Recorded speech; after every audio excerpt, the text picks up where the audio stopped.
ஹாய்மா, நம்ம இப்போ மீன் குழம்பு வைக்க போகிறோம். அதுக்கு தேவை என்னென்னு பார்த்துடலாமா?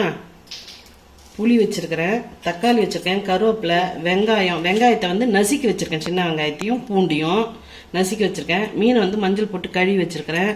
வடகம், மஞ்சத்தூள், மிளகாத்தூள், அடுத்து வந்து தனி மிளகாத்தூள்ன்றதில் இது காஷ்மீர் மிளகாத்தூள் வச்சுருக்கிறேன். காஷ்மீர் மிளகாத்தூள் இருக்குது. எண்ணெய், உப்பு. இப்போ நம்ம புளியை கரைச்சி ஊற்றி நல்லா வடிகட்டி வச்சு ஊற்றிக்கலாம். ஒன்றும் இல்லை, ஏற்கனவே ரெடியாக வச்சுருந்ததுனால ஓகே ரெடி ஆகிடுச்சு. அது கூட நான் கொஞ்சம் கருவேப்பிலை போட்டுக்கிறேன். கருவேப்பிலை நல்லா கிள்ளி போடுங்க, அப்படி போடக்கூடாது. 4 சும்மா வெங்காயம், ஒரு 4 பல் பூண்டு, 2 தக்காளியை அதில் விட்டு நல்லா கரைச்சி குழம்புக்கு. இது வீட்டிலே அரைச்சா குழம்பு மிளகாத்தூள். இது எனக்கு தேவைக்கு 3 ஸ்பூன் போதும், அதனால் நான் போட்டுக்கிட்டேன். உங்களுக்கு எவ்வளோ தேவையோ அவ்வளோ போட்டுக்குங்க. இதை நம்ம நல்லா கரைச்சி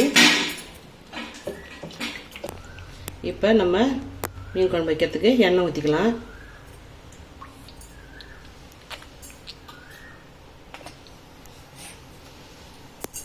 நல்லா எண்ணெய் காஞ்சிருச்சு. நம்ம வடகம் போட்டுக்கலாம். வடகம் போட்டு நல்லா பொரிஞ்ச பிறகு தான் நம்ம அடுத்த பொருளை போடணும். ஏன்னா வடகம் கொஞ்சம் லேட்டாக தான் பொரியும்.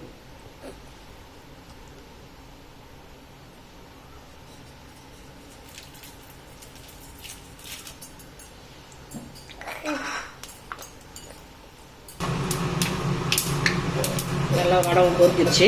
இப்போ கருவேப்பிலை போட்டுக்கலாம் ஃபஸ்ட்டு. அடுத்தது வெங்காயம் போட்டுக்கலாம்.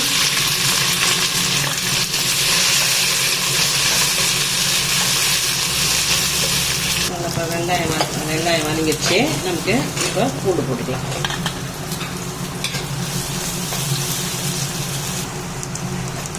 இப்போ நல்லா வெங்காயம் நல்லா வதங்கிடுச்சு, வெங்காயம் பூண்டுலாம். இப்போ தக்காளி போட்டுக்கலாம். இந்த தக்காளி வந்து 3 தக்காளி போட்டு புளியில் கரைச்சேன் இல்லையா, அந்த திப்பியாக இருக்க தள்ளி வச்சுக்கிட்டேன். வதக்கிடுவோம். நான் நல்லா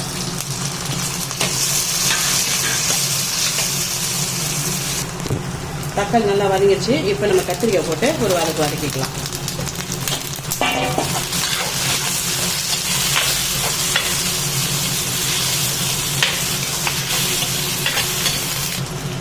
எண்ணெயிலே இது வந்து கலருக்காக மட்டும்தான் போடுறேன். காஷ்மீர் மிளகாத்தூள் நான் கொஞ்சம் கலர்ஃபுல்லாக இருக்கணுமே மீன் குழம்புக்காக அப்படின்றதுக்காக 1 ஸ்பூன் 1.5 ஸ்பூன் போட்டுக்கிட்டேன்.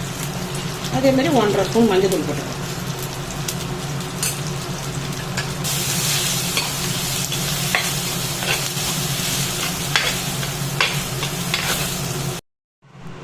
குழம்பு கூட்டியாச்சு. நம்ம இனிமேல் பொரிக்க வேண்டியதான். மீன் போடும்போது பார்க்கலாம்.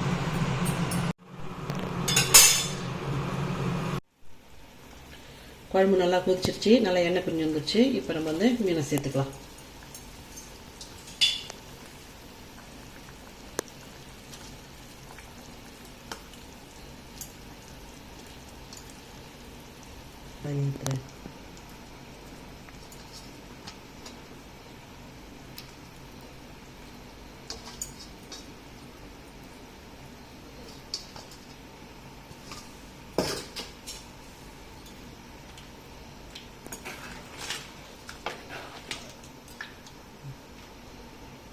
போட்டாச்சு,